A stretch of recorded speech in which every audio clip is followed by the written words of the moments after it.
Shalom, selamat berjumpa kembali di channel Inforkom Sinode Gereja Toraja. Melalui video kali ini kami akan membagikan tutorial bagaimana menggunakan aplikasi Sistem Informasi Gereja Toraja.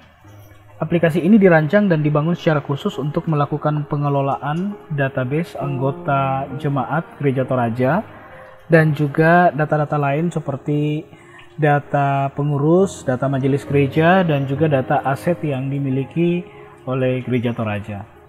Aplikasi ini adalah aplikasi yang bersifat online, sehingga untuk mengakses aplikasi ini selain dibutuhkan komputer atau laptop atau juga HP Android, Anda wajib memiliki akses internet. Pada video tutorial kali ini secara khusus akan membahas admin atau user atau pengguna pada tingkatan klasis. Jika Anda adalah user atau admin atau pengguna pada tingkatan wilayah, Anda dapat menyaksikan video tutorial yang pertama. Baik, saya langsung memasukkan salah satu username untuk admin pada tingkatan klasis, yaitu admin pada klasis Palopo. Setelah Anda tekan login, maka Anda akan diarahkan pada halaman dashboard atau halaman awal, di mana Anda akan disuguhkan data statistik anggota jemaat dari jemaat-jemaat dan cabang kebaktian yang ada dalam klasis Palopo. Data-data ini memuat tentang jumlah kepala keluarga, kategori berdasarkan jenis kelamin, pria dan wanita, berdasarkan status anggota, ada calon baptis, baptis CD, dan berdasarkan status pernikahannya. Juga pada bagian bawahnya ada klasifikasi anggota berdasarkan usia, kemudian berdasarkan pendidikan, dan berdasarkan pekerjaan anggota. Data-data ini secara otomatis akan dihitung oleh sistem berdasarkan data yang diinput oleh admin pada tingkatan jemaat atau admin pada tingkat cabang kebaktian. Untuk melihat data yang lebih detail, spesifik, Anda juga bisa mengklik pada nama jemaat atau nama cabang kebaktian. Semisal saya mengklik nama jemaat Palopo, maka saya akan diantar secara lebih spesifik lagi khusus pada statistik hanya pada jemaat Palopo saja. Jadi saya bisa melihat berapa total kepala keluarganya, berapa laki-laki dan berapa wanita, dan data-data lain sehubungan dengan statistik anggota jemaat Palopo, yaitu salah satu jemaat dalam klasis Palopo, karena saya login sebagai admin pada klasis Palopo. Kalau saya memilih menu kedua, yaitu menu anggota jemaat, maka saya akan disuguhkan nama-nama jemaat dan cabang kebaktian dalam klasis Palopo. Dan jika saya memilih salah satunya, misalnya jemaat Palopo, maka di bawah bagian ini akan muncul data anggota jemaat by name by address. Perbedaannya dengan pada menu dashboard tadi ialah data yang ditampilkan berupa data statistik atau data angka yang sudah diolah. Sementara pada bagian anggota jemaat, data yang dimunculkan lebih detail lagi, yaitu namanya, statusnya dalam keluarga, apakah dia kepala keluarga, apa dia istri, anak, dan lain sebagainya, jenis kelamin, nomor handphone, alamat, tempat tanggal lahir, dan data-data yang lainnya. Itu lebih detail lagi saya dapatkan, saya lihat ketika saya memilih menu yang kedua, yaitu menu anggota jemaat. Kemudian menu yang ketiga, yaitu menu pengurus klasis. Di sini ada dua, yaitu sub menu periode pengurus klasis dan daftar pengurus klasis. Pada bagian ini yang pertama harus saya lakukan ialah memilih sub menu periode pengurus klasis. Jadi ada periodisasi pengurus klasis. Semisal saya mengisi periode pengurus klasis yaitu 2015 dan berakhir di tahun 2020. 20. Kemudian saya kasih keterangan periode aktif. Artinya ini periode yang sementara aktif yang berlaku saat ini. Saya save, maka akan muncul data periode di bagian sebelah kanan ini. Di sini ada tombol edit untuk melakukan perbaikan jika ada kesalahan penginputan. Kemudian saya mengisi periode yang lain, semisal periode 2020 dan 2025. Ini periode yang aktif. Saya pilih periode aktif. Ketika saya save atau simpan, maka secara otomatis periode sebelumnya yang saya input 2015-2020 akan berubah menjadi periode lama, dan ini akan menjadi periode yang aktif. Setelah saya mengisi periode pengurus klasis, maka saya bisa mengisi submenu yang berikut dari pengurus klasis, yaitu daftar pengurus klasis. Jadi saya bisa melakukan penginputan nama pengurus di sini. Semisal pendeta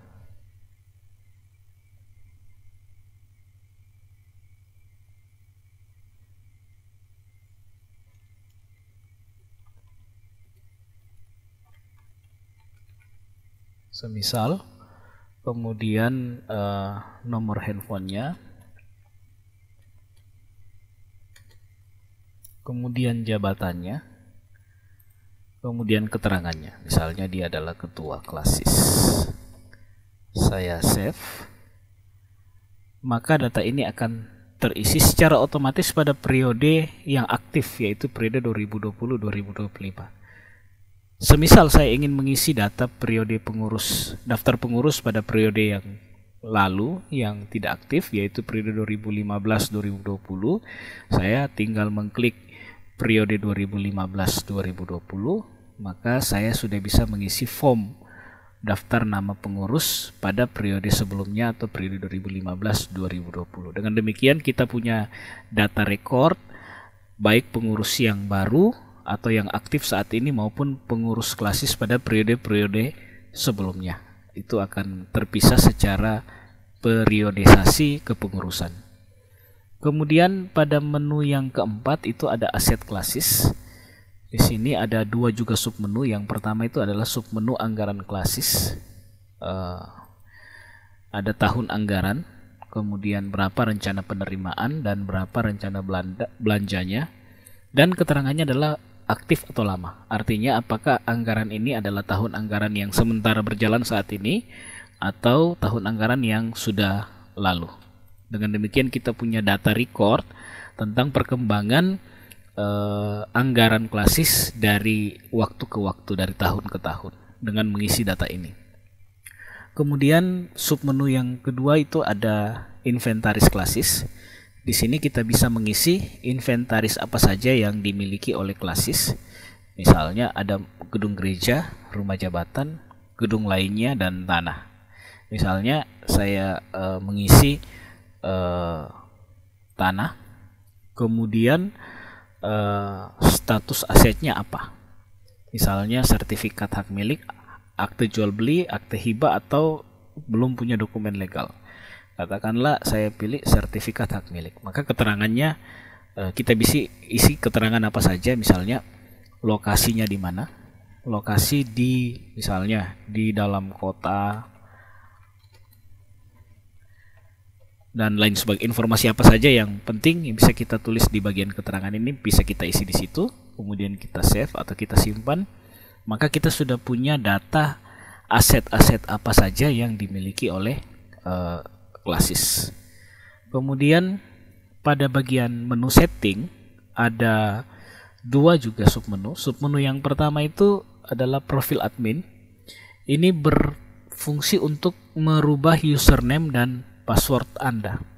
Jadi Anda bisa merubah username dan password untuk login atau untuk masuk ke dalam aplikasi ini. Tapi ingat, jika Anda melakukan perubahan pada bagian username atau password, kedua-duanya atau salah satunya saja pada bagian ini, maka Anda harus menghafal dengan baik username dan password Anda. Karena begitu Anda tekan save, maka Anda akan langsung dilempar ke halaman login kembali, dan diminta untuk memasukkan username dan password baru yang tadi Anda rubah.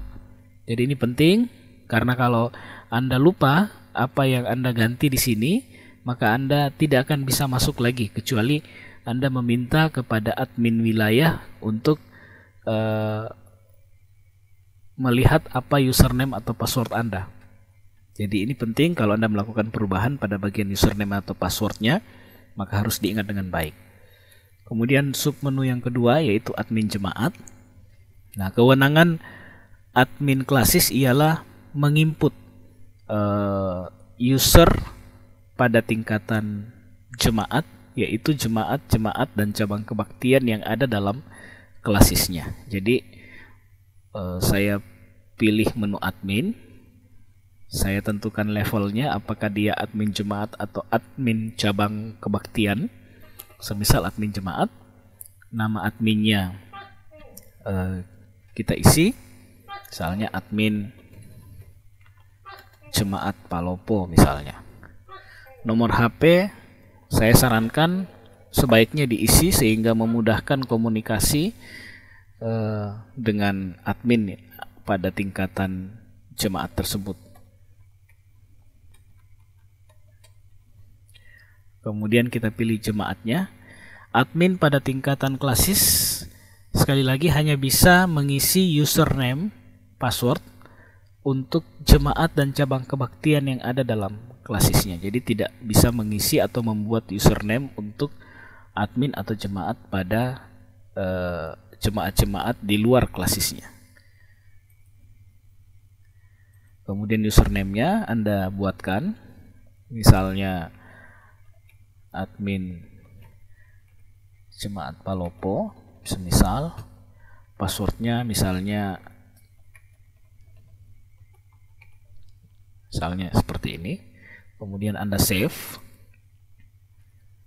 Nah, ketika Anda berhasil menyimpan data tersebut, maka data ini bisa Anda berikan ke admin yang ada di Jemaat Palopo untuk digunakan login menggunakan aplikasi ini, yaitu username-nya apa dan password-nya apa. Penting untuk diingat sehubungan dengan menjaga keamanan data kita, maka pastikan Anda hanya memberi informasi tentang username dan password Jemaat Palopo atau jemaat yang Anda buatkan itu kepada admin pada jemaat tersebut. Jadi semisal Anda membuat password untuk admin Jemaat Palopo, maka username dan password itu hanya Anda beritahu kepada admin Jemaat Palopo. Jangan dibagikan ke admin jemaat yang lain. Karena dengan membagikan password dan username sebuah jemaat, berarti Anda memberi akses hak untuk melakukan penginputan data anggota jemaat dan juga perubahan data anggota jemaatnya. Jadi pastikan Anda memberikan username dan password kepada admin jemaat atau admin cabang kebaktian sesuai dengan jemaatnya atau cabang kebaktiannya. Kemudian menu yang terakhir yaitu menu cari anggota jemaat.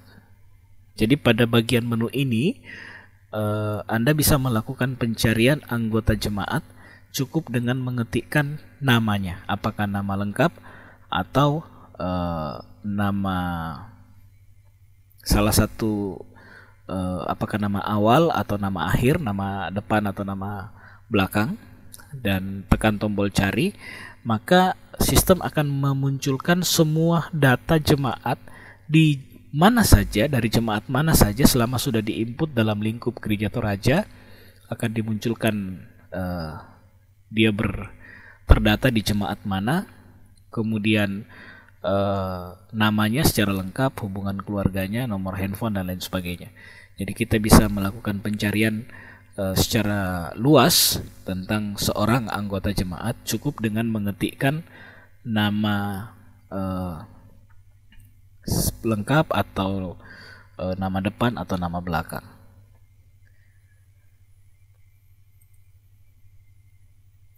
Yang terakhir ialah setelah Anda selesai melakukan berbagai aktivitas penginputan data atau melihat data atau apapun dalam sistem informasi kita, dalam sistem informasi Gereja Toraja ini, pastikan untuk menekan logout pada ujung sebelah kanan atas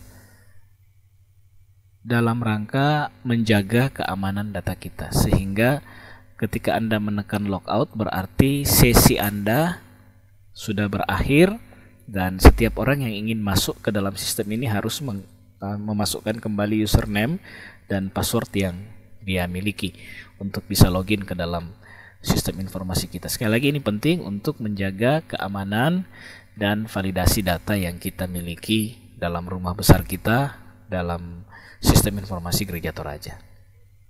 Sekian dan terima kasih.